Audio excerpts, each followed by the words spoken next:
What's up everyone, Ryan from Oakland Ghosts, and I am super excited about today's video. Today, we're gonna build our own semi-modular analog synth. I have never built a synth, DIY kit or otherwise. I have no electrical engineering acumen to speak of. I've never even held a soldering iron. So it's gonna be a pretty basic kit, I hope. I hope it's going to be really easy. Probably on par with something like the Moog Mavis kit. Probably mostly just assembly, to be honest. But enough preamble. Let's jump into it. Let's unbox this thing and let's get into the build. All right, so what are we building? We are building the NYX from Dreadbox. If you're not familiar with the name Dreadbox, Dreadbox is a very awesome boutique effects and synthesizer company out of Greece. They have a habit of building synths with a limited run. So they'll build something and be like, we're gonna have X number of this, and when it's gone, and that's it. Now the NYX came out originally, I don't know, God, it was probably almost 10 years ago, at least 7 or so. I don't know the exact number. It's a very sought after on the used market, but good luck finding it. It's almost never available, and when it is, it's very expensive. I think even when they came out, they probably retailed for around $500-600. Probably closer to the 600 if I had to guess. But just a couple weeks ago, they reissued the NYX, and I just had to hop on it. It's a really interesting synth. It's got 2 oscillators, some really weird modulation routing that you can do. It's got a dual filter, and it's got this amazing infinite reverb that it's kind of super Valhalla Supermassive like, honestly. So it's kind of like a Blade Runner synth machine, and I'm super excited to build it. I've never built a synth before. I have lots of experience playing with Lego and building crappy IKEA sets, and like I said, I'm pretty sure there's no soldering involved. I think it's a pre-soldered board along the lines of the Moog Mavis, and really all I'm going to be doing is putting it all together. It's actually about the same price as the Moog Mavis, but I think you're getting a much better product here. Let's open this bad boy up and see what it is. So this is a box. I got it in a week. Like I said, they just announced this about 2 weeks ago. I don't know how long they're going to be available. They're definitely limited, so if you're interested, go and snatch one now. But it only took about a week to get here. And let's see what we got here. It says NYX. All right, the reissue, NYX, analog synthesizer. First came the chasm, and then broad-breasted earth. Secure seat forever of all mortals who occupy the peak of snowy Olympus, the misty Tartara, in a remote recess of the broad-pathed earth. And Eros, the most handsome among the immortal gods, dissolver of flesh, who overcomes the reason and purpose in the breasts of all gods and all men. Out of the chasm came Erebus and the dark night. I don't know what the hell any of that means. Some Greek shit. Let's open this up and let's see what's in the box, shall we? Alright, so it's sealed on the bottom.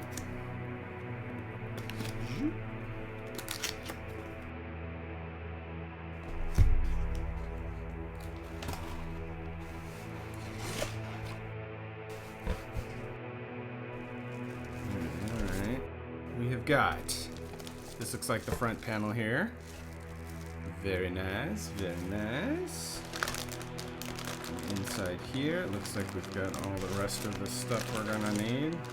All right, so yeah, first of all, it's a nice hard metal case. I mean, that just feels classy. Let's see what we got in there. Right, and here we got all of our knobs, it looks like, and bolts and screws and all that fun stuff.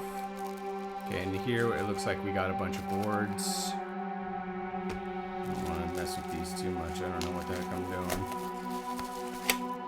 Alright, so we got the boards. That's the actual electronics of it. And then it also comes with a MIDI DIN, the TRS, which is what you'll use to control it. So you definitely need your own external MIDI controller to operate it. Or it also has, it looks like, a ribbon if you wanted to mount this Euro rack as well.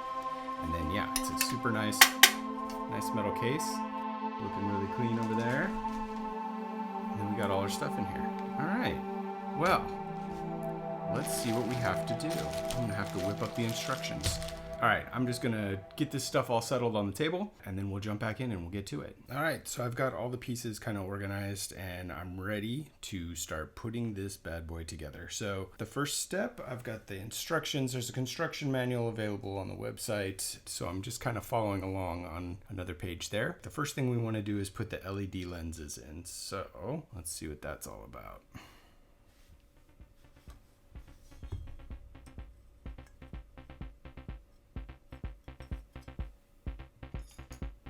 It says to use the back end of a screwdriver to kind of pop these in.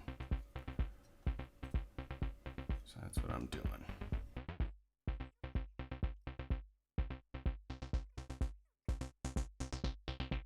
And this plate is, I mean, this is a nice metal, I mean, this is heavy duty stuff. It feels really well built. All right, next step is I need to add some spacers that'll go on this with some countersunk screws. So.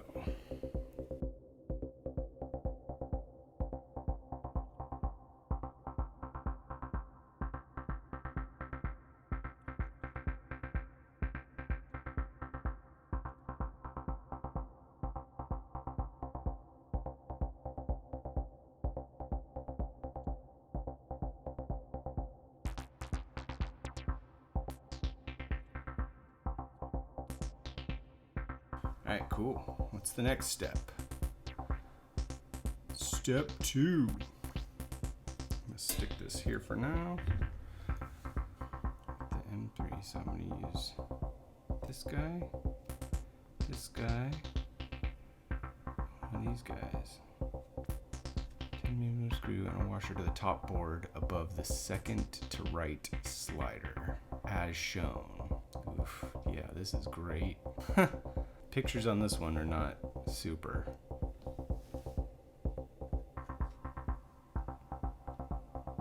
This right here, okay, I see. So it's right there. So it's gonna go in.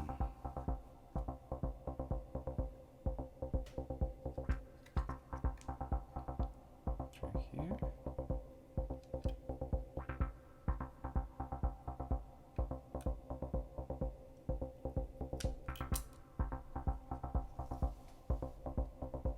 I don't know how I'm supposed to.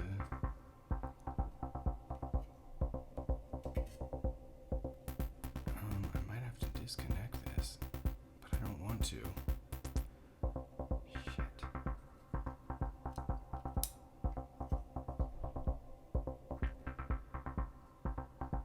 I don't know how I'm supposed to get this on. So this part's making me incredibly nervous. I'm not gonna lie. All right, let's see what we can do here. I think we gotta take this bottom board off. Is it screwed on already? I don't wanna.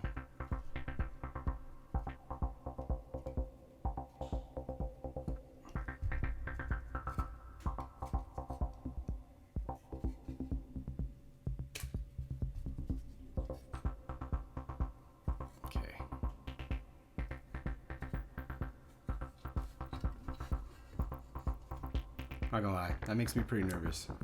I'm sure it's fine, but you know, I don't like taking it apart. I'm not an expert. All right, there we go. So we got them on. Okay, there we go. Add the top board as shown. You'll need 2 plastic spacers.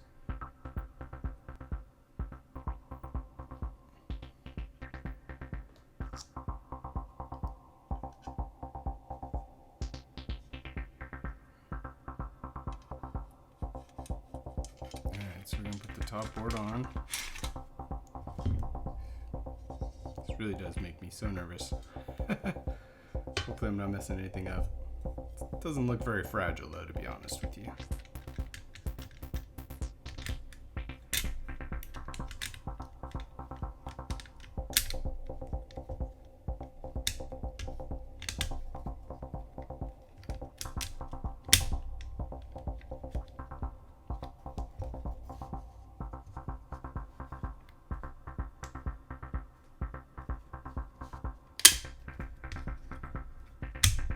Alright, boom.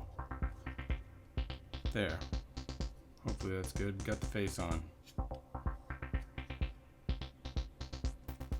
Now we need to screw it together. So, that's going to be the next bit.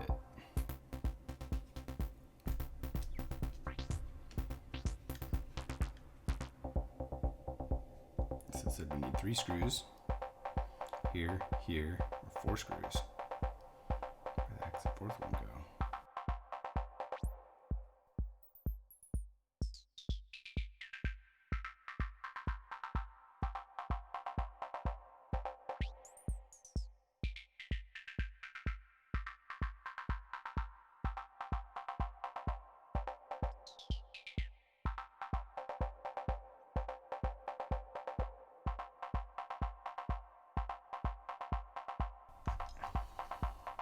Okay, ta-da! I know I had 4 screws in there because I only see 1, 2, 3, but I digress. Okay, on the bottom board we also need to add some spacers, it looks like.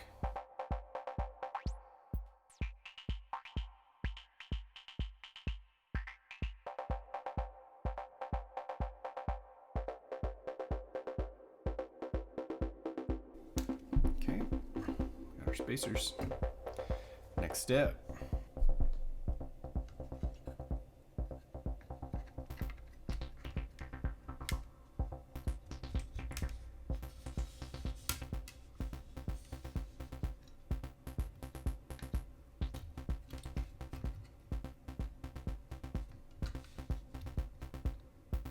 Trying to be so gentle, like this is the part that makes me nervous. It's probably no big deal, but it makes me nervous.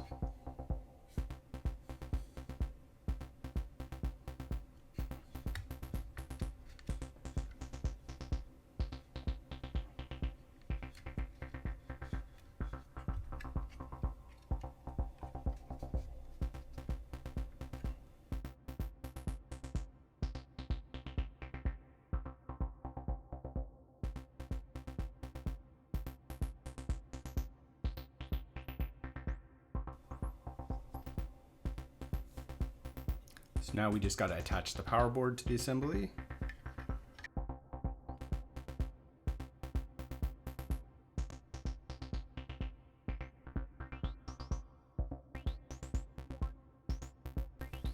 Cool. All right, next we want to put the little feet on the enclosure. That's easy enough.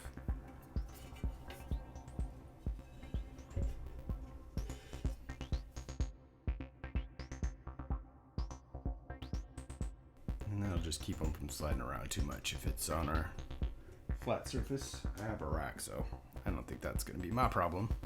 All right, now we got to put it in.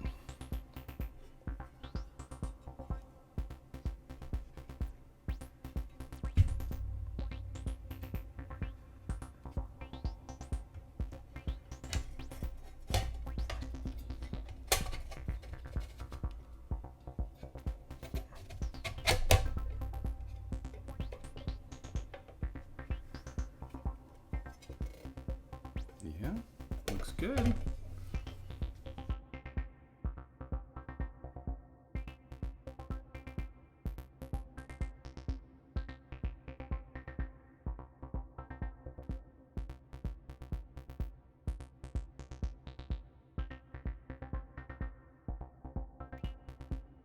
Hell yeah, sick. All right, now we just got to do the knobs. Which ones go where? Looks like big, big, big.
Alright, so my apologies, but my camera's battery actually died as I was putting on the knobs in the final part of the build, but as you can see, we've got it all put together.